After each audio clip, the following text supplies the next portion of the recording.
sabe que la energía nuclear es tan baja en emisiones como las energías renovables. El objetivo no es tener un 100% renovables, el objetivo es descarbonizar. Imagínate un barco que lo construyen y que no tiene que repostar en 40 años. Han ido hasta el punto de falsificar algún que otro informe para justificar el cierre de alguna central nuclear. O sea, fue un acuerdo como el contrato de Messi sobre una servilleta en un bar. Una auténtica barbaridad. Cerrar unas instalaciones que proporcionan el 20% de nuestra energía eléctrica. España se está quedando sola, porque ahora mismo hay más de 30 proyectos de reactores nuevos. Pues nada, buenas tardes a todos, estamos con Operador Nuclear. La verdad es que la última vez que hablamos fue una conversación de restaurante y me parece una auténtica pena que no quedase grabado porque salieron muchísimos temas súper interesantes. Y hoy pues nos hemos sentado, hemos montado el set de rodaje, hemos decidido poner cámaras porque ahora mismo estamos en una fase donde hay un real renacimiento de la energía nuclear en toda Europa, en todo el mundo, y creo que la conversación que tuvimos en aquel restaurante aquella noche pues se tenía que grabar porque creo que os va a interesar a muchos de vosotros. Así que, Alfredo, bienvenido a este maravilloso sofá que tenemos aquí en Tarragona. Y lo primero, ¿cuál es la magnitud del renacimiento de la nuclear en Europa ahora mismo? Hola, Fabián. Pues sí, realmente después de pasar muchos años en los que parecía que la energía nuclear estaba estancada, especialmente después del accidente de Fukushima, la industria estaba parada, había problemas regulatorios, había muchas restricciones a las inversiones sobre energía nuclear y sobre todo había mucho miedo a la energía nuclear en general, ¿no? Creo que eso se ha ido superando, se ha ido viendo que el accidente no tuvo esas consecuencias tan graves que mucha gente pensó. Se ha reforzado la seguridad de todas las centrales nucleares de todo el mundo, y especialmente de las europeas y de las españolas, y lo que estamos viendo realmente es un renacimiento de la energía nuclear en los últimos años. Ha habido cambios regulatorios, que luego podemos hablar de ellos, ha habido cambios incluso de temas financieros, es decir, que la energía nuclear ha pasado de estar renegada a que nadie quería hablar de ella, nadie quería invertir en ella, a que se están produciendo realmente unos cambios que son muy sorprendentes y que van a ayudar mucho a ese renacimiento nuclear.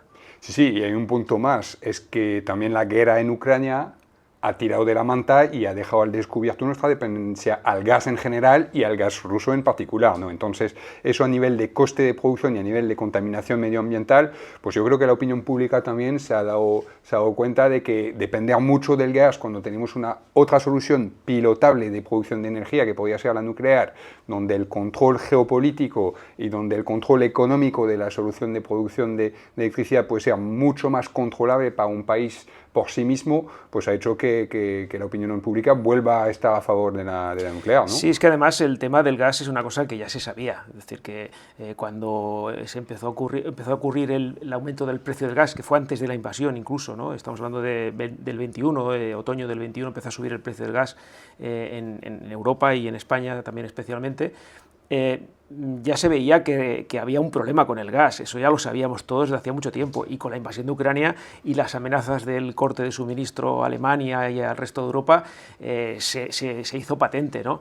Yo me acuerdo que alguien en Twitter me dijo una vez, bueno, sí, ahora es muy fácil decirlo. Digo, sí, claro que es muy fácil decirlo, pero en 2018, y le puse un tuit de 2018 mío, en el que hacía referencia a una noticia de Bloomberg, es decir, me la había inventado.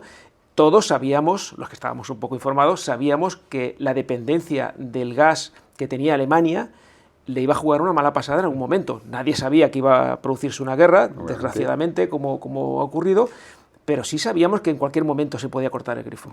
Sí, y también ha salido una noticia hace unas semanas, ¿no? Hace no mucho, donde queda patente hasta dónde ha sido capaz de ir a Alemania para intentar sostener su modelo de Energiewende, ¿no? Como dicen los alemanes, ¿no? Han ido hasta el punto de falsificar algún que otro informe para justificar el cierre de alguna central nuclear, ¿no? Eso sí que me parece grave de un punto de vista de nuestra industria, pero me parece más grave aún de un punto de vista político, ideológico y de democracia, ¿no? Por supuesto, por supuesto. Y además, simplemente, si miramos los números claros, lo que ha ocurrido es que Alemania, en lugar de haber cerrado el carbón, ha cerrado las nucleares. Y eso se puede demostrar con números. En 2010, antes de empezar el cierre de las centrales nucleares alemanas, tenían 17 reactores nucleares. La misma producción, poco más, poco menos, que tenían de energía nuclear en 2010, es la que tienen de carbón ahora mismo. Es decir, si en lugar de cerrar nucleares hubieran cerrado carbón, Alemania sí podría haber hecho una auténtica transición energética sumado a la producción renovable que tiene constantemente, ¿no? Sí, esto está claro. De hecho, yo creo que Alemania se está quedando sola en su estrategia de transición energética limpia, bueno, sola con España. De hecho, yo tengo una teoría, o tengo dos, mejor dicho, porque yo no entiendo la posición de España, como no entiendo tampoco la posición de Alemania de cerrar sus centrales nucleares, con lo cual yo tengo dos teorías en el caso de España. La primera, o descubriremos algo con la compra de gas en algún momento de corrupción, llámalo X, puertas giratorias. Puertas giratorias, llámalo X, o bien con el gas ruso, o bien con el gas algerí también. Eso es mi primera hipótesis. O la segunda es que Papa Alemania, que detiene gran parte de la deuda pública española, nos ha dicho, mira, aquí no me dejes solo con esto, apóyame, porque recuerda que tu deuda pública es en gran parte sale de nuestras cuentas, ¿no? No me extrañaría que fuera ninguna de esas dos cosas. También hay un tema de votos y de apoyos políticos. Merkel necesitaba el apoyo de los verdes para poder gobernar. Aquí en España también se ha necesitado el apoyo de partidos de izquierda, Sumar, Podemos, para ayudar a gobernar. Y realmente es un suicidio energético, lo estamos viendo, porque lo hemos visto en Alemania y en España vamos por el mismo camino si no se cambia ese plan de cierre que, recordemos, empezará en 2027 y acabaría en 2035, cerrando Trillo y Vandellós 2, terminé en el 35.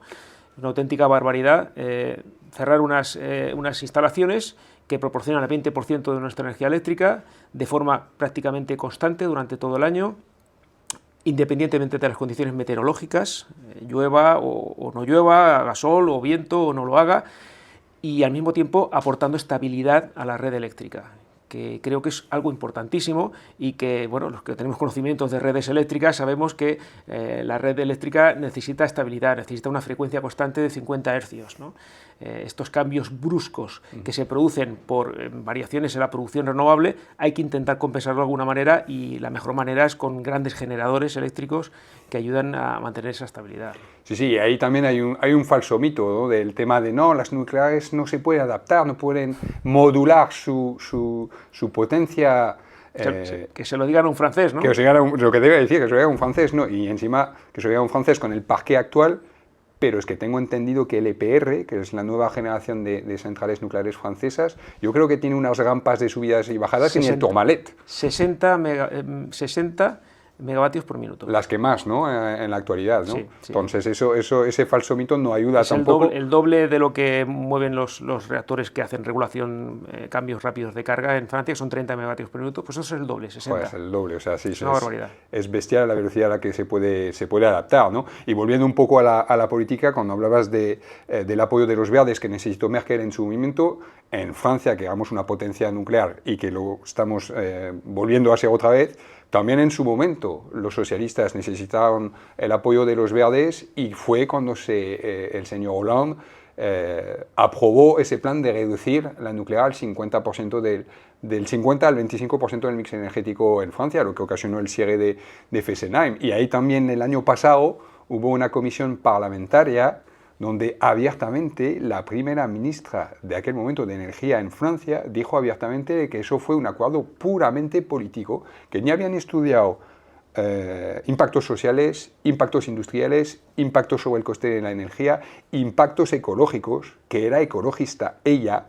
O sea, fue un acuerdo como el contrato de Messi sobre una servilleta en un bar. Pero es tremendo. Pero fíjate hasta qué punto estamos llegando algo tan importante como la energía, que tiene un componente científico y tecnológico importantísimo, porque para el desarrollo de nuestras sociedades la energía es esencial, y que además se basa en fundamentos científicos, se basa en fenómenos físicos, que tenga ese papel tan importante la política. Yo creo que la política en energía evidentemente tiene que tener un papel, es decir, hay decisiones que son políticas y eso es comprensible, sobre todo en el sector nuclear, tiene que haber una regulación y tiene que haber unas autorizaciones, pero esas autorizaciones se tienen que basar en criterios científicos, no en criterios ideológicos. O sea, aquí la ideología no tendría que tener ningún papel. absolutamente ningún papel. Más que el gol político, yo creo que debería haber un gol de la democracia, más que un gol político. Es decir, ese tipo de cuestiones tan estratégicas,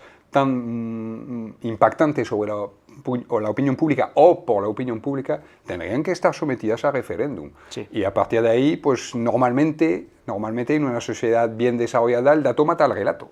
Y sí, además tiene que estar basado en referéndums y en consultas bien informadas. Claro. Porque si has visto las encuestas que se han hecho en años anteriores sobre la energía nuclear en España, yo las he analizado varias de ellas, y se produce un fenómeno muy curioso.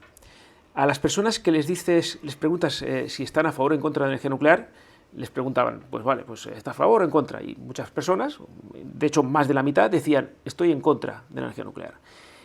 Y entonces se les decía, bueno, le voy a dar una información científica, y en base a esa información científica le voy a volver a hacer la pregunta.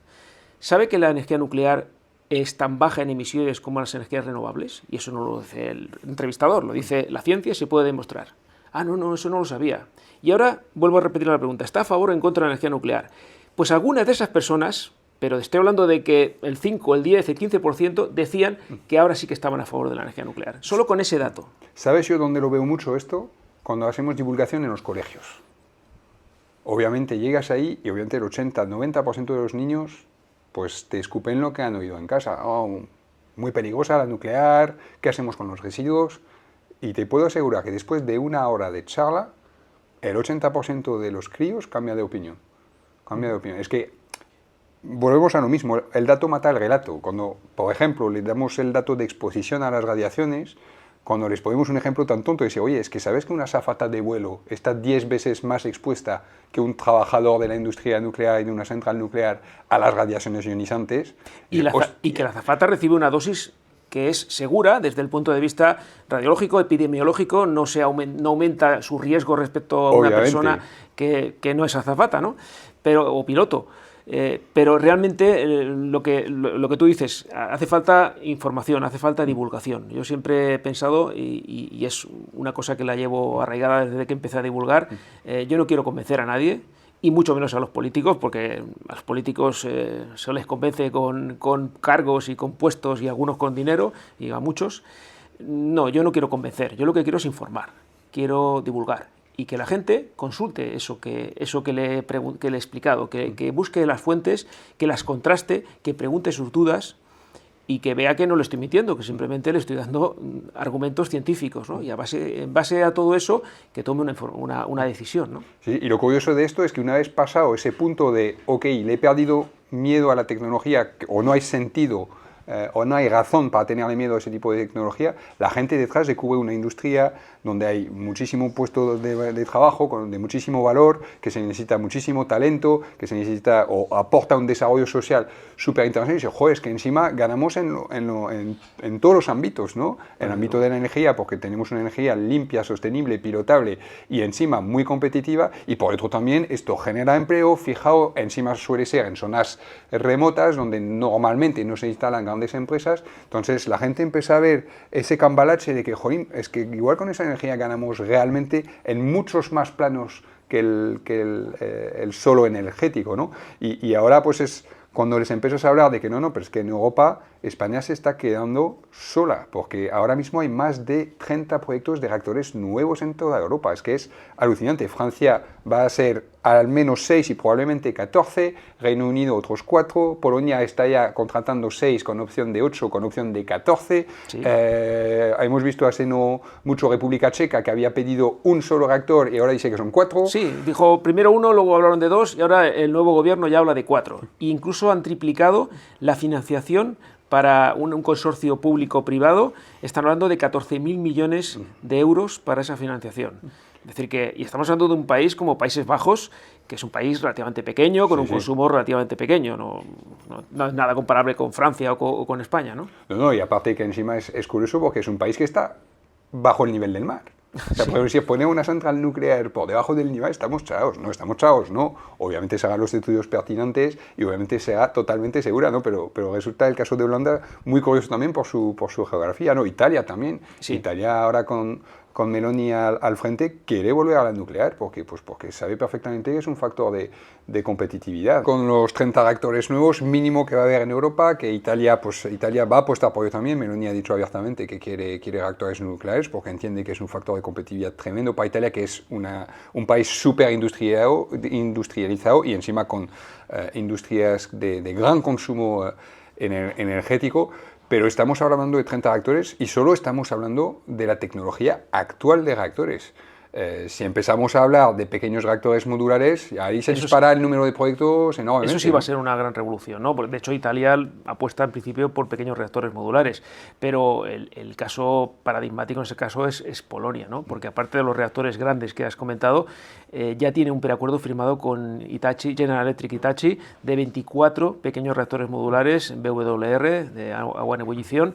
Estamos hablando de 24 reactores de 300 megavatios cada uno, o sea, 7,4 gigavatios, si no recuerdo mal, si no me salen mal los cálculos, entre 7 y pico gigavatios de pequeños reactores modulares solo de ese modelo, porque también tiene otro preacuerdo con NuScale para sustituir las calderas de centrales de carbón por pequeños reactores modulares son 70 y pico megavatios cada uno de ellos, ¿no? Sí, creo que también están en conversaciones con Rolls-Royce también para pequeños reactores modulares también, y Polonia lo tiene clarísimo, es fuera carbón y sustituido carbón por nuclear, eso sí, lo tienen clarísimo. Y eólica marina me parece que también querían instalar, pero bueno, lógicamente habrá una parte también de renovables, ¿no? Pero la apuesta de Polonia por la nuclear es clarísima. Es evidente, sí. Y también en los países nórdicos. Suecia, que parecía que quería cerrar, vuelve a la energía nuclear, se habla ya incluso de construcción. Finlandia canceló el proyecto que tenía con Rusia por la guerra y claro, ese proyecto probablemente lo vaya a retomar con otro proveedor. Incluso Noruega, que tradicionalmente, bueno, es el país más ecológico del mundo, que claro, dicen que es un 100% renovables y lo venden como eso, pero no te cuentan que prácticamente es todo porque tienen muchísima agua y poca población y poco consumo relativamente.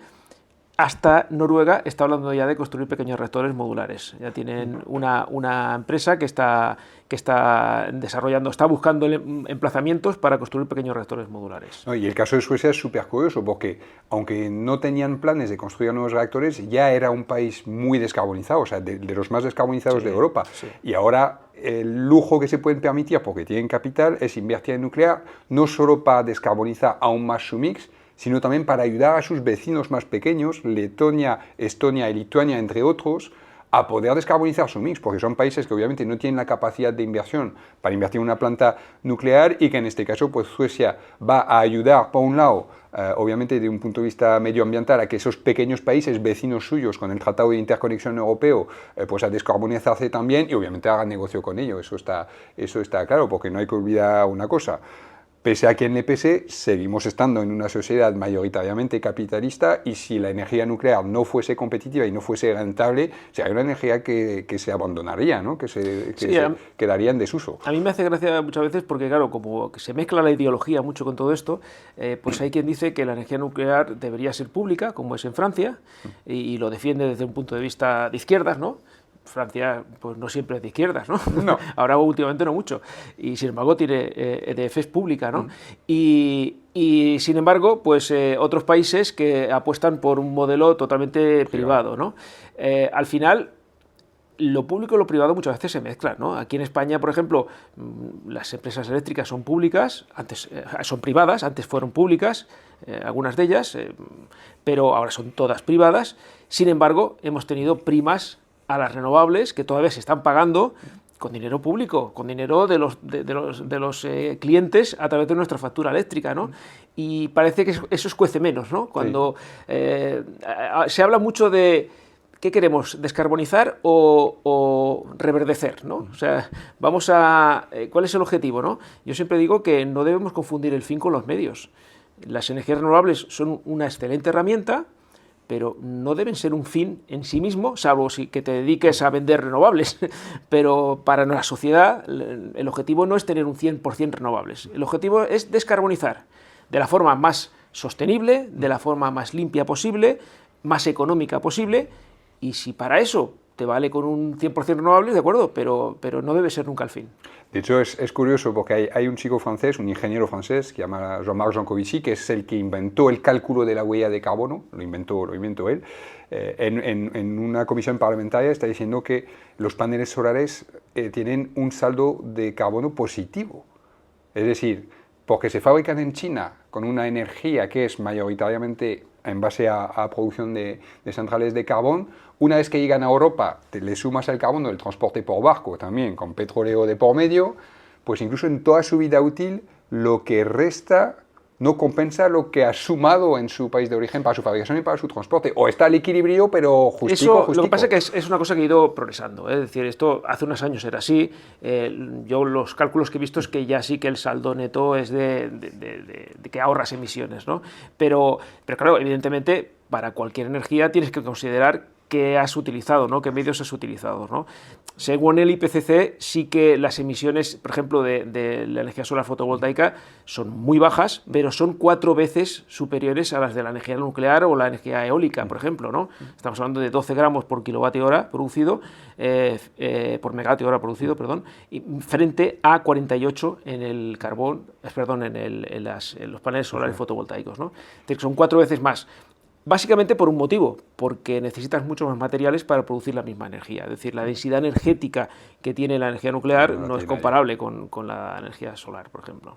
Sí, no, eso está claro. Así todo, repetimos que desde la industria nuclear, o por lo menos yo y creo que tú también, el mix perfecto es renovable con base pilotable nuclear. O sea, ahí yo creo que nadie en el sector nuclear está tirando piedras a la renovable. Nos intentan enfrentar muchas veces, eso sí que es verdad, eso sí que es verdad, pero desde nuestras respectivas industrias nos apoyamos en el aspecto de que juntos somos más fuertes en ese aspecto de la descarbonización. Bueno, es que, no sé, yo lo explico siempre, al final se trata de tener una caja de herramientas porque estamos enfrentándonos a un problema muy complejo. El famoso trilema de la energía, ¿no? Que se llamaba, que es que por un lado necesitamos bajar las emisiones, descarbonizar, hacer una energía más limpia, más sostenible, necesitamos garantizar el suministro energético para el desarrollo de nuestras sociedades, una mejor calidad de vida va ligada siempre a un mayor consumo de energía eléctrica. Otra cosa es que hay que intentar tener eficiencia, pero que más calidad de vida va asociada a más consumo eléctrico, eso es energético en general, eso es una evidencia. Y al mismo tiempo, y para mí es una pata muy importante de este trilema, es no podemos dejar a nadie atrás, ¿vale? De hecho, yo lo explico en mi segundo libro, una anécdota que contó una vez Ana Palacio, ¿no? que fue ministra hace unos años, y además fue vicepresidenta de Areva y vicepresidenta del Banco Mundial. Y dice que en un foro de estos internacional sobre cambio climático, un político y un dirigente africano le dijo: muy bien, si es que los africanos queremos descarbonizar nuestra energía, pero dejarnos carbonizarla primero, porque es que realmente es que no tenemos energía. Claro, entonces lo que no podemos hacer es nosotros reducir las emisiones y hacer que ellos no crezcan, se queden donde están o que quemen muchísimo carbón. De lo que se trata es de que vayan creciendo y al mismo tiempo tengan energías también bajas en emisiones. Es decir, no podemos dejar a nadie atrás en todo este proceso de reducir las emisiones porque es un problema global.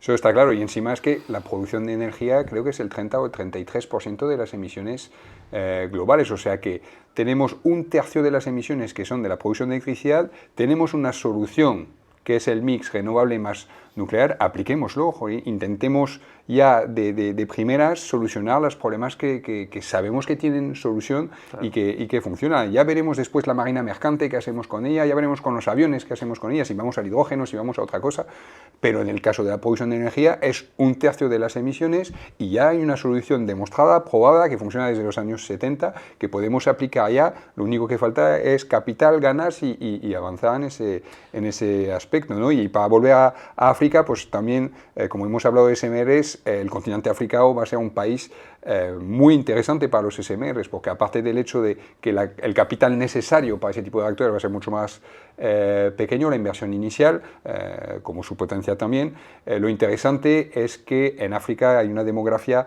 muy peculiar, que son grandes megalópolis, pero con grandes obstáculos naturales, o desiertos, o ríos, o etcétera. Entonces, poder tener un SMR con una capacidad, una potencia reducida al lado del punto de consumo en un país donde hacer un tendido eléctrico en mitad del desierto o en mitad del río es muy complicado, va a ser una solución que les va a ayudar mucho a descarbonizarse muy rápido y no dejarles atrás, ¿no? Como decías tú, ¿no? ¿no? Incluso no solo en África, también en América Latina, por ejemplo, hay varios países que están muy interesados en la energía nuclear. Yo tengo contactos con varios de ellos, especialmente con gente de Colombia.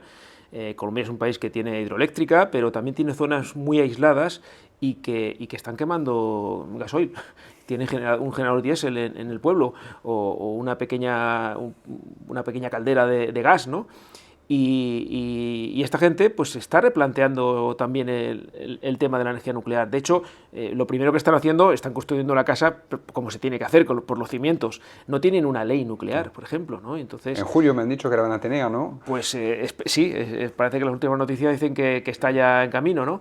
Y por fin van a tener esa ley nuclear que les va a permitir empezar a desarrollar, primero, pues incluso un reactor de investigación, porque tienen uno muy antiguo que prácticamente no funciona, quieren construir otro, y quizá también introducir los pequeños reactores modulares. No, América Latina también, efectivamente, por su geografía y su entorno, también tiene un poco la misma problemática que África, y la ventaja que tiene es que obviamente es una zona mucho más capitalizada ya, y va a ser mucho más fácil atraer la inversión a Sudamérica, pero así todo en Sudamérica solo hay 4 países nuclearizados. 4 o 3. 3, perdón, sí, 3. Sí. Argentina, México y Bueno, Brasil, nada más. En México está en Norteamérica, pero Bueno, en América sí. Latina, yo suelo decir América Latina o Latinoamérica por el hecho de que incluye todo, hasta México, ¿no? Sí, México, que tiene 2 reactores nucleares, Laguna Verde. Tenemos en Brasil, Angra, y que tiene 2 reactores y uno en construcción, que parece que lo van a retomar. Parece. Y Argentina, que tiene 3 reactores nucleares de agua pesada, precisamente.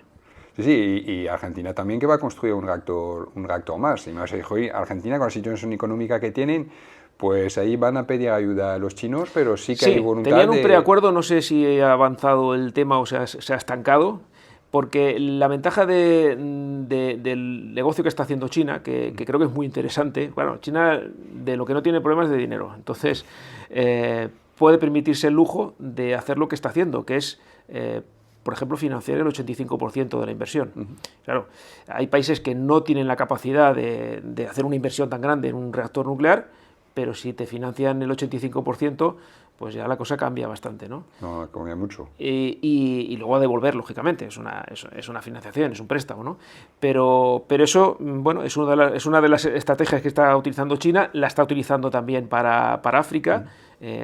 Probablemente instale más de algún reactor en Sudán, por ejemplo, o en otros países que quieren instalar reactores nucleares, ¿no? O es el modelo que también está utilizando, incluso más agresivo desde ese punto de vista, Rusia con Egipto o con Turquía, ¿no? Que en este caso la financiación creo que es total. Incluso ponen los operadores, ponen todo el personal. Sí. Y es como ni siquiera un llave en mano, sino que te vendo la electricidad directamente, ¿no? Sí, y Francia, es que al final todos los tecnólogos tienen que dar ese paso también para no dejar a nadie atrás, como decías tú, ¿no? Francia está financiando en UK la construcción de los reactores también, o sea, de hecho, ha sido muy criticado en Francia esa decisión de decir, oye, vamos a apoyar al Reino Unido con la financiación de sus reactores, sabiendo que nosotros teníamos un plan brutal de mantenimiento de los 56 reactores que teníamos, que se llama el Grand Carénage, que es una millonada lo que teníamos que gastar para hacerlos pasar todos de los 40 años de vida útil, y fue muy criticada esa decisión en Francia. Entonces está claro que sobre ese 30-33% de emisiones que tenemos vinculado a la producción de energía, hay soluciones tecnológicas actuales con los reactores que tenemos ahora que pueden hacernos avanzar mucho con esto, pero aparte de eso, yo creo que hay que añadirle también en el futuro, ¿no? Porque se sigue investigando en la nuclear, ¿no? Efectivamente. Primero con los pequeños reactores modulares, que como comentábamos, he dado algunas pinceladas, pero realmente se está produciendo una auténtica revolución tecnológica, ¿no? Yo siempre en mi charla suelo decir que cuando hay una tecnología que tiene 83 diseños diferentes, como es el caso de los SMRs, los pequeños reactores modulares, Hombre, cuando hay 83 diseños diferentes de algo, es que se está moviendo el mercado. No hay un diseño, 2, 3, ¿no? Sino 83. Está claro que los 83 no van a triunfar y que una parte, una tercera parte, o una cuarta parte o la mitad van a fracasar porque es así, son las leyes un poco del mercado y de la tecnología. Pero que no estamos hablando de un desarrollo de 4 chavales en el garaje de sus padres en Wisconsin, ¿no? Estamos hablando de empresas como General Electric, como Westinghouse, como Hitachi, como bueno, empresas importantísimas de Estados Unidos, de Europa, que también está EDF metida en ello, está Rosatom en Rusia, están los chinos, están coreanos, japoneses. O sea, hay muchas empresas metidas en todo ello, incluso hasta alguna española como IDOM, que está trabajando en un desarrollo de un reactor de sales fundidas en Canadá. Canadá va a hacer una apuesta enorme por los pequeños reactores modulares. Estamos hablando de, que yo recuerde, 8 proyectos diferentes y en cada proyecto varios reactores de diferentes tecnologías. Van a probar prácticamente todo el mercado, ¿no? En Estados Unidos ya está licenciado el reactor de NuScale, que cotiza en bolsa. El reactor de Oklo cotiza en bolsa también, que Oklo es una empresa que, para quien no lo conozca, es del dueño de OpenAI, del Sam Altman. O sea, es el mismo dueño de esta empresa que empezó como una startup y ahora ya cotiza en bolsa. Está en licenciamiento por el regulador de Estados Unidos, pero también está en licenciamiento el reactor AP300 de Westinghouse, el BWR300 de General Electric y el de Holtec, que, para quien no lo conozca, es el fabricante de la mayor parte, o el diseñador y fabricante de muchos de los contenedores de residuos radiactivos que se utilizan en todo el mundo, ¿no? Todos esos están en fase de licenciamiento. Eso significa que en 1, 2, 3 años ya se van a poder empezar a fabricar. No, y si hablamos de nombres propios, has hablado de Sam Altman, pero Bill Gates también está invirtiendo. Lo de Bill Gates es para hacérselo mirar, porque en sus últimas inversiones ha comprado terrenos en zonas remotas. Ha comprado OpenAI por su inteligencia artificial y ha comprado o está desarrollando tecnología nuclear. O sea, Bill Gates tonto no es, y se ve claramente que lo que quiere es tener el control de toda la cadena de su valor, de valor de su negocio, que es decir, compro terrenos en zona remota para poner un reactor nuclear, pequeño reactor modular, que él mismo va a diseñar para alimentar los servidores que va a necesitar la inteligencia artificial para funcionar. Y me parece brillante como estrategia empresarial, al menos, ¿no? El tema de los centros de datos es un tema para tratarlo aparte, ¿eh? Yo vengo de un congreso que se ha celebrado en Madrid estos días, Data Centers Dynamics, bueno, llevan 17 ediciones ya son veteranos. Y me han invitado a dar una charla precisamente para hablar de energía nuclear y de los pequeños reactores modulares y de los centros de datos. Estamos hablando de que los centros de datos que se están construyendo ahora, los más grandes, tienen, ya no se mide, su capacidad no se mide ni por velocidad de datos ni por capacidad de almacenamiento. La unidad de medida de un centro de datos es la potencia eléctrica. El consumo. Sí. Potencia eléctrica. Potencia eléctrica. Potencia eléctrica directamente. Entonces, ellos te dicen que tienen un centro de datos de 100 megavatios, 200 megavatios, 300 megavatios. Los que están construyendo ahora más grandes son de 300 megavatios. Eso es, pues probablemente la potencia de Madrid, por ejemplo, una ciudad como Madrid o Barcelona, de ese orden, ¿no? De ese orden de magnitud, para que nos entendamos, ¿no? Estamos hablando de una tercera parte de la potencia de una central nuclear, como Ascó, como Vandellós o como Trillo, ¿no? Una tercera parte. Es una barbaridad, ¿no? Pero eso está ahí. Y claro, alguien podría decir, bueno, pues no quiero centros de datos. Bueno, pues entonces apaga el móvil, no vayas al banco ni vayas al cajero, porque los bancos y los cajeros automáticos funcionan por ahí. No veas Netflix, porque no vas a tener televisión digital ni nada almacenable. O sea, es que lo necesitamos, es así. Y todo eso sin contar la inteligencia artificial que, como comentabas, va a disparar enormemente el tema. De hecho, hay uno de los proveedores o de los usuarios y de las empresas que están trabajando con grandes centros de datos, evidentemente es Google, otro es Microsoft, pero otro es Amazon. AWS, que es la empresa de servicios tecnológicos y de informáticos de Amazon, ha comprado un centro de datos de 600 megavatios al lado de una de las mayores centrales nucleares de Estados Unidos, Susquehanna, que tiene, si no recuerdo mal, estamos hablando de 2.000 400 megavatios, o sea, 2,4 gigavatios. Pues lo han comprado justo al lado, y además se ve en la fotografía que está, nada, a 400 metros, al lado de la central. ¿Para qué? Para tener garantía de suministro eléctrico en todo momento. Y eso cada vez va a ocurrir más. Y en este congreso lo comentábamos, la gente me lo decía, vamos a necesitar suministro eléctrico constante. Sí, las renovables nos van a venir muy bien, pero no podemos depender solo de ellas. Necesitamos ese suministro eléctrico constante de la energía nuclear. No, y otro dato curioso también, cuando hablabas de centro de datos cerca de las centrales nucleares, hay una cosa que ya se ha hecho antes que esto, que era poner granjas de minado de criptomonedas al lado de centrales nucleares y consumiendo los excedentes, o entre comillas, no bajando la potencia a demanda de la necesidad de consumo, sino que aprovechar ese exceso para nutrir centros de minado de criptomonedas. Sí, y eso en Estados Unidos ya está no muy extendido, pero sí que hay alguna que otra central que lo hace, ¿no? Y lo interesante también de los SMRs es que, curiosamente, todos esos proyectos, no todos son para generación de electricidad, también hay proyectos para generación de calor, también para intentar descarbonizar el tema de la necesidad de calor industrial, sobre todo, como el proyecto Narea en Francia, también obviamente para lo que es el transporte, que es otro de los grandes puestos emisores de CO2, especialmente la marina mercante, y la verdad es que parece de género tonto que tengamos portaaviones militares con reactores nucleares para su propulsión y que no tengamos cargos de la marina mercante que consumen una barbaridad en petróleo que lo tengan. De hecho, ¿no? Las mayores empresas relacionadas con la energía nuclear y el transporte marítimo y que han tenido algo que ver, han formado un consorcio que se llama NEMO, precisamente. Sí. No me acuerdo exactamente lo que es cada sigla, pero está bien llevado el nombre, ¿no? Por lo de Capitán Nemo, del submarino Nautilus, de Julio Verne.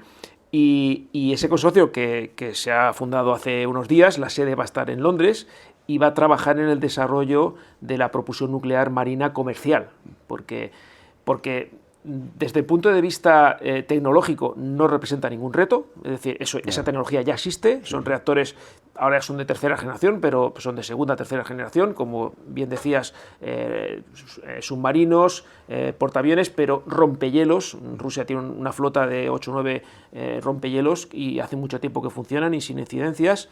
De hecho, tiene una central nuclear flotante en el Ártico, en Pavek, que está suministrando vapor industrial y de calefacción y para calefacción y electricidad. Tiene 2 reactores de 70 megavatios cada uno de ellos. Pero, es decir, la tecnología ya la tenemos. Lo que quiere trabajar ese consorcio también es el tema de la regulación. Evidentemente, tiene que haber una regulación internacional homologada. No es tan complicado porque... Si lo tenemos en defensa, no hay motivo para no tenerlo. Y si lo tenemos en centrales nucleares comerciales, pues lo podemos también tener en centrales nucleares flotantes, ¿no? Entonces, pero es un tema que es muy interesante y que puede reducir también muchísimo las emisiones. Tú imagínate un barco que lo construyen y que no tiene que repostar en 40 años, por ejemplo, ¿no? Que simplemente cuando desguazas el barco, desguazas también el reactor y tratas los pocos residuos radiactivos que tienes, pues como los de una recarga de una central nuclear, ¿no? De hecho, al hilo de lo que comentas, es una también cosa interesante de la tecnología de SMRs, en una de sus franjas, las más bajas, es que incluso van a ser reactores autónomos, o sea, no va a haber recarga de combustible, no va a haber incluso acceso al núcleo, es decir, el tecnólogo te lo va a poner, te va a decir, mira, vas a producir electricidad 15 megavatios durante 8 años, cuando se te acabe la pila te lo cambio por otro. Claro. O sea, y la recarga te la hago en mi fábrica. En mi fábrica, bajo mis normativas, bajo mi control y en un país geopolíticamente estable. ¿Qué significa esto? Que incluso países que no son geopolíticamente estables podrían tener en algún momento acceso a energía nuclear de baja potencia, obviamente, y en ese tipo de tecnología donde básicamente no podrían toquetear nada y estaría a prueba de bombas literalmente. Pero eso también es otro factor súper interesante de esos SMRs, ¿no? Pero es importante también que, aunque esos países no pueden hacer la manipulación del interior del combustible, sí que tienen en todo momento la autorización y la supervisión del Organismo Internacional de Energía Atómica, que ya está trabajando en ello. Están en torno a 15 países de África están muy interesados en energía nuclear y ya están recibiendo, bueno, entre ellos Marruecos, por ejemplo, sí. que es posible que incluso construya una central nuclear en los próximos años, ¿no? De tecnología rusa, ¿no? Pero que hay muchos países que están muy interesados y que están dando pasos para tener primero esa ley nuclear, para tener esa capacitación, para tener un organismo regulador, como tenemos en todos los países con centrales nucleares, y el Organismo Internacional de Energía Atómica está, que es de Naciones Unidas y que están los mayores expertos y que tiene el prestigio internacional para poder hacerlo, está supervisando esas instalaciones, está comprobando la capacitación de esas personas y al final pues dará su visto bueno si están preparados para tener esa tecnología. No, y tú que tienes línea directa, o eso creo entender, con el presidente de la Agencia Internacional, el director general a Mariano Grossi, el argentino, que por cierto a nivel de liderazgo me parece un ejemplo a seguir a nivel de administración pública, desde luego. Obviamente ellos están también trabajando duro por su lado para que esos SMRs puedan ver la luz del día a nivel reglamentario cuanto antes, ¿no? Sí. Lógicamente se está trabajando en la regulación. Insisto, no va a ser muy complicada porque al final va a ser esencialmente lo mismo. Estamos hablando de que los estándares que tienes para un reactor pequeño pues van a ser los mismos que para un reactor grande, ¿no? Estamos manejando el mismo tipo de material y se va a requerir lo mínimo, no van a ser más inseguros por ser más pequeños, ¿no? Pero sí, realmente no tengo un contacto tan directo, ya sé por lo que decías, por la entrevista que hice con él, pero sí estoy al tanto de lo que están haciendo muchos avances en regulación y me gustaría hacer un apunte. Estoy totalmente de acuerdo contigo. Este señor, Rafael Mariano Grossi, yo considero que es un líder de los de la Edad Media, o sea, va a primera línea de fuego directamente con su espada, que en este caso es una espada pacífica porque es un hombre de paz, es un hombre que está buscando siempre que haya paz en todos los lugares donde va, y ha estado en Zaporilla 3 veces, él, con su chaleco antibalas y su casco, ¿no? Para llevar a inspectores, ¿no? Es decir, es una zona de guerra, claro. En medio de una zona de guerra, ¿no? Realmente... y es un líder, es una persona que se implica en todo lo que hace, ¿no? En la entrevista que le hice le pregunté precisamente por ello, ¿no? Por dónde saca esa capacidad de primero, de cambiar un poco el paradigma del Organismo Internacional de la Energía Atómica, ¿no? Sí. Me parece muy importante eso, porque hasta su llegada el Organismo Internacional de la Energía Atómica no promovía la energía nuclear. Decía que cada país era libre de hacer lo que quisiera, vale, eso estamos de acuerdo, pero tampoco ayudaba o promovía a que los países tuvieran energía nuclear, ¿no? Y en esa entrevista lo hablé con él y luego off the record, y claro, es que me dijo, es que realmente están los estatutos del Organismo Internacional de Energía Atómica. Cuando Eisenhower en el año 53 lanzó el discurso de Átomos para la Paz y luego se fundó el Organismo Internacional de Energía Atómica 2 o 3 años más tarde, ya se dijo, y está escrito en sus estatutos, que su principal misión era promover el uso pacífico de la energía nuclear. Más claro no puede ser, o sea, estamos hablando de promover la electricidad producida o el calor o lo que sea producido con fisiones de átomos de uranio, ¿no? Y eso lo está haciendo él, y eso creo que es muy importante porque, bueno, es consciente de que el mundo necesita energía nuclear y que hace falta mucha divulgación, mucha pedagogía y mucho conocimiento, ¿no? Y ahora vamos a ir un poco a mi terreno, hemos hablado de la operabilidad de los SMRs, vamos a ir un poco a mi terreno, que es el más industrial. La gran ventaja que tienen también esos reactores de pequeña potencia es que también se va a ver un campo de posibles fabricantes o de posibles industriales, simplemente porque el tamaño de los equipos se va a reducir, que es súper interesante a nivel de cadena de suministro, a nivel de competitividad también, a nivel de procesos seriados, o sea, vamos a ser capaces incluso de hacer talleres que produzcan pequeños reactores modulares, con lo que significa esto, ¿no? Y obviamente controlar una fabricación de un componente nuclear dentro de un taller no es lo mismo que en una obra, ¿no? Y claro, ahí pues la industria también se le va a abrir un mundo totalmente nuevo y también a nivel de talento, ¿no? Por supuesto. Piensa que las centrales nucleares que tenemos hoy en día, alguien me lo ha dicho alguna vez en redes, ¿por qué son tan diferentes unas de otras? Incluso, miras un reactor del mismo fabricante, Almaraz y Asco, que son muy parecidas tecnológicamente. Las salas de control son diferentes, los edificios de contención son diferentes, los de turbinas también son diferentes. ¿Por qué? Porque una central nuclear tiene un diseño básico del reactor y sus sistemas auxiliares, pero todo lo demás es artesanal. Alta tecnología, pero artesanal. Se construye in situ y se diseña in situ, ¿no? realmente eso hace que también los proyectos sean más caros, porque cuando construyes, imagínate que construyes coches y cada uno lo construye como quiere, pues claro, saldrían mucho más caros. Los coches ya, eso lo descubrió el señor Ford, ¿no? Hace muchos años, en más de 100, que decía que si construimos en serie, pues vamos a construir más barato, ¿no? Entonces, estamos yendo hacia eso, a una modularización, hacia una construcción en serie, y eso, como decías tú, en pequeñas industrias pueden hacer componentes o pueden hacer parte o incluso el proceso completo, ¿no?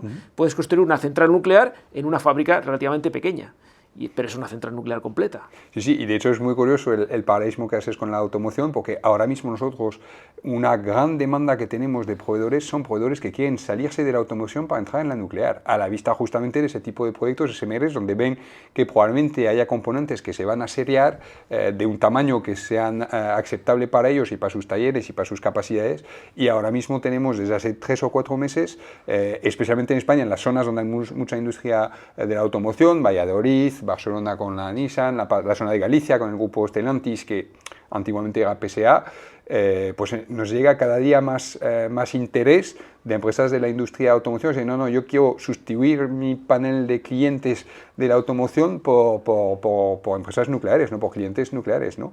Los márgenes son mejores, la colaboración con el cliente es mucho mayor, porque bueno, yo he trabajado en la automoción también, muy poquito, pero la relación cliente-proveedor en la automoción, cuidado con ella, o sea, es la jungla, o sea, si el cliente te puede estrujir una décima de % más de margen, te va a estrujir, y eso en la nuclear no, porque lo que premia primero es la seguridad, entonces primero es la colaboración técnica antes de la colaboración comercial, ¿no? Y muchos industriales del sector de la automoción o de sectores industriales de, vamos a decir, bajo valor añadido para países europeos de producción, pues están dando ese salto y ese cambio y diciendo, no, me voy a posicionar en la nuclear, que me parece interesante. Además, bueno, uno de los lemas de la industria nuclear, y yo lo he oído muchas veces en mi trabajo, es sin seguridad no hay negocio. O sea, aquí la seguridad es lo más importante. Si no tienes seguridad no vas a tener negocio. Y una gran ventaja también de la industria nuclear frente a otras industrias es que, a pesar de que haya competitividad, es decir, lógicamente si tú quieres construir un reactor nuclear, pues como va a hacer Polonia, pues va a tener empresas que van a ofertar. EDF también ofertó, como está ofertando en otros países, ¿no? En India, por ejemplo, ha hecho una oferta de 6 reactores nucleares. Hay ofertas y hay competitividad para ofertar, pero al mismo tiempo hay compartición también de experiencias. ¿Por qué? Pues porque a nadie nos interesa que haya un accidente o tengan un problema en una central en otro lugar, ¿no? Es decir, que a todo el mundo le interesa que la industria funcione bien en todas partes, ¿no? Si es con mi negocio, mejor para mí, pero no me interesa que le vaya mal. No, a EDF no le interesa que haya un problema en una central de otra tecnología, ¿no? No, eso está clarísimo, y de hecho por eso también cuando se va a vender, esos tecnólogos van a vender sus centrales al extranjero, intentan también fijar industria, proveedores y suministradores a nivel local, porque sean ellos capaces también de solucionar problemas, de fabricar rápido componentes de repuesto. De hecho, hay un dato súper curioso que me imagino que igual te va a llamar la atención, es que a día de hoy, por ejemplo, EDF tiene más proveedores en Reino Unido que en Francia. Vaya. Bueno, tiene 3.200 proveedores en Reino Unido y alrededor de 3.000 en Francia. Proveedores directos, directos. Bueno, pero es que están construyendo allí ahora. Correcto. y claro, es donde tienen el negocio. Wi-Fi, por cierto, parece que va a seguir adelante, ¿no? Sí, eso parece. Lo que no está claro del todo todavía es con quién, con qué tecnólogo. Ahí está el tema, porque los chinos se están metiendo ahí Baza, los coreanos están metiendo Baza, también, ¿no? Westinghouse quería también, los americanos también. Es que, ojo con... Bueno, hay empresas en ese sentido que están apostando muy fuerte. Me gustaría hablar un poco de ellas. Primero, los coreanos, porque bueno, han terminado su 4.º reactor en Emiratos Árabes, ya están los 4 en servicio, arrancados. Estamos hablando de reactores de 3ª generación, 1.400 megavatios cada uno. Ahí son imbatibles. 2 lazos, o sea, generadores de vapor que deben ser gigantescos, de 700 megavatios cada uno. Estamos hablando de 4 reactores de 1.400 megavatios. Ya hay negociaciones para construir 2 más en Baraca y una posible segunda central nuclear que no sabemos quién la construirá, porque los de Corea del Sur, que desde luego están recuperándose de ese problema que tenían, que era que iban a cerrar sus 24 reactores nucleares, No ha sido así. O sea, el nuevo gobierno del año 2020 o 2021 canceló el cierre, terminó la construcción de uno de los que estaban en construcción, había 3 en construcción, ya tiene 25 en funcionamiento y 2 más que está construyendo y probablemente construya más. Pero claro, eso es buenísimo, por eso es tan suicida cerrar las centrales nucleares en España. Si tú tienes tecnología propia, si tú construyes, si tú operas, tienes empresas que pueden ofertar en el extranjero, ¿no? Sí, y ahora que hablas de Corea y de Oriente Medio, hubo una cosa curiosa el año pasado, es que Arabia Saudí ha sacado su primera licitación también para hacerse con tecnología nuclear y lo han hecho. Las bases del pliego técnico piden 1.400 megavatios mínimo. Pues o sea, eso es algo muy curioso porque sabemos que Arabia Saudí siempre a nivel de tecnología ha ido muy de la mano con Estados Unidos y parece que en el caso de la nuclear aquí... Pues si piden 1.400 solo puede ser o el de Corea del Sur o un EPR, pero no sé si Francia está interesada. Francia está preparando un EPR 1400 también para ir a competir con los coreanos de esa franja, pero a día de hoy en esa franja de potencia Corea es imbatible. Claro. Lo hemos visto en Polonia, lo hemos visto en un montón de países, lo dices tú en Emirates, pero sí, 1.400 megavatios piden los saudíes y parece que se lo han puesto en bandeja a los coreanos, ¿no? Y lo otro de gran desembarco bueno, después del de Normandía, es el de Westinghouse. Porque realmente está haciendo un gran desembarco en toda Europa, ¿eh? Sí. Muy en serio, muy en serio. Han comprado Tecnatom aquí en España, es una empresa de referencia que teníamos y que tenemos, que sigue estando aquí en España y la mayoría de los trabajadores son españoles, pero que es la empresa que realiza la formación de los operadores, y los supervisores, es la empresa que también realiza gran parte de las inspecciones que se realizan en las centrales nucleares, de la vasija, de válvulas, pruebas de diagnosis de válvulas, es una empresa de alta tecnología, ha realizado salas de control en muchos lugares, incluso en centrales nucleares chinas, simuladores, y eso lo ha comprado Westinghouse, pero es que está haciendo ofertas, bueno, ha conseguido 3 reactores para Polonia, en Polonia, tiene un preacuerdo que yo sepa de 9 reactores en Ucrania y además ha ofertado también, creo que es en Rumanía o Hungría. Hungría, creo que son 2 reactores. Bulgaria. En Bulgaria y en varios países más, ¿no? O sea, está apostando muy fuertemente en Europa. Ahí es la diferencia también, porque en tener un país y un gobierno que puja una tecnología, porque obviamente Westinghouse no puede hacer esto solo, como hemos dicho, hay una parte de geopolítica muy fuerte en la exportación de reactores nucleares o a la construcción en país ajeno de reactores nucleares, y ahí el gobierno americano ha apostado muy fuerte y les ha respaldado mucho. En Polonia me consta que una gran parte del motivo por el cual pues también se van a construir reactores de Westinghouse es porque detrás el gobierno americano ha proporcionado financiación, ha proporcionado apoyo en otros ámbitos, o sea, ha habido realmente un acuerdo comercial a varias bandas y no solo en la banda nuclear, ¿no? Y a pesar de no ser la oferta más competitiva, Westinghouse ha llevado 3 reactores con opción a un cuarto. Y lo curioso es quién ha comprado Westinghouse, porque Westinghouse llegó prácticamente a la quiebra después de los problemas que tuvieron Estuvo en quiebra la filial americana, por lo menos. En Summer y en el otro reactor, los 2 reactores que han construido, que han puesto en marcha recientemente, Vogel, pues en Summer se hundieron y se quedaron esos sin acabar de construir.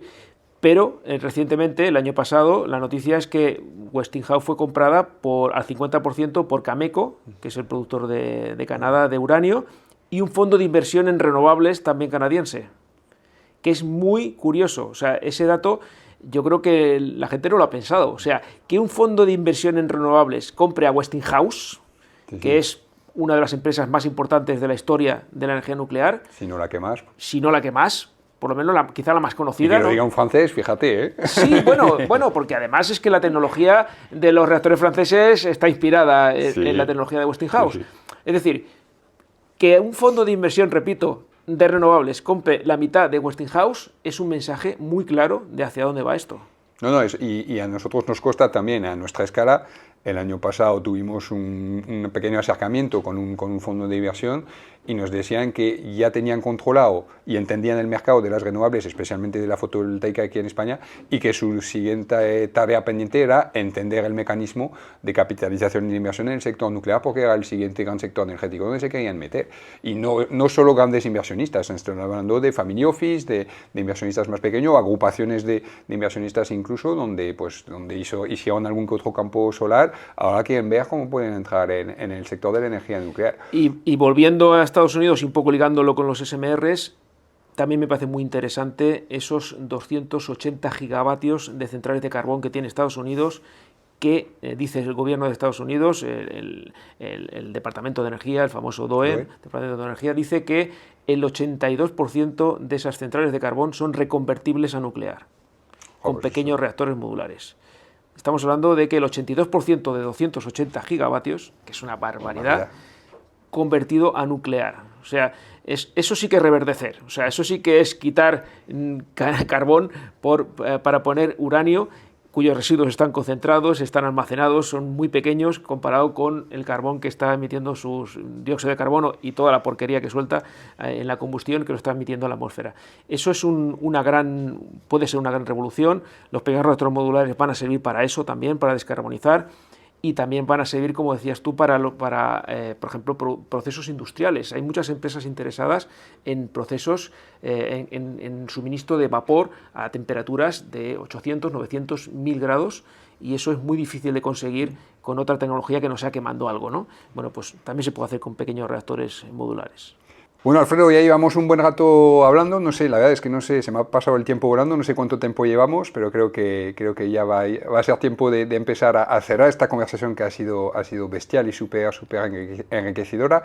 Yo te quería preguntar una cosa. ¿Qué peli, qué serie, qué elemento audiovisual recomendarías a nuestra audiencia, a la gente que va a ver este vídeo, que se vea para acercarse a nuestro mundo de la energía nuclear? Pues creo que lo mejor que he visto en los últimos años sobre energía nuclear es el documental Nuclear Now de Oliver Stone. Es una obra de arte audiovisual, está muy bien documentado, valga la redundancia, que es un documental, pero además es que ha ido a visitar los sitios, habla de pequeños reactores modulares, habla de fusión nuclear, que no hemos hablado nosotros, pero que será el futuro, seguro, no sé cuándo llegará, pero será el futuro y será el futuro de la energía de la humanidad. Habla de reactores de cuarta generación, que son reactores que reciclan residuos radiactivos. Va a visitar uno de ellos en Rusia. Físicamente, el propio Oliver Stone ve el reactor, cómo está funcionando. Es una auténtica maravilla audiovisual y además muy bien documentado y muy riguroso. Y a mí me gustaría hacerte una pregunta. A ver qué me dices.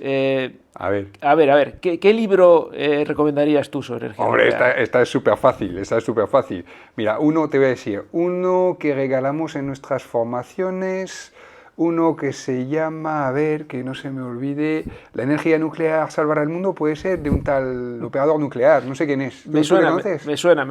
No, lectura obligatoria, de verdad, Y a todas las edades, yo creo que a partir de 12, 13, 14 años es perfectamente entendible y es muy recomendable que de hecho vuestros hijos en esas edades que empiezan a entender el mundo lo lean, porque está escrito de una forma súper didáctica y realmente está al alcance de todo el mundo. No es para hacerte la pelota, porque tú sabes perfectamente que en nuestras formaciones lo regalamos, sabes perfectamente que me gustaría que este libro llegase a todos los idiomas posibles. A ver si lo traducimos a francés. A ver si lo traducimos a francés, de una vez, sí, es verdad.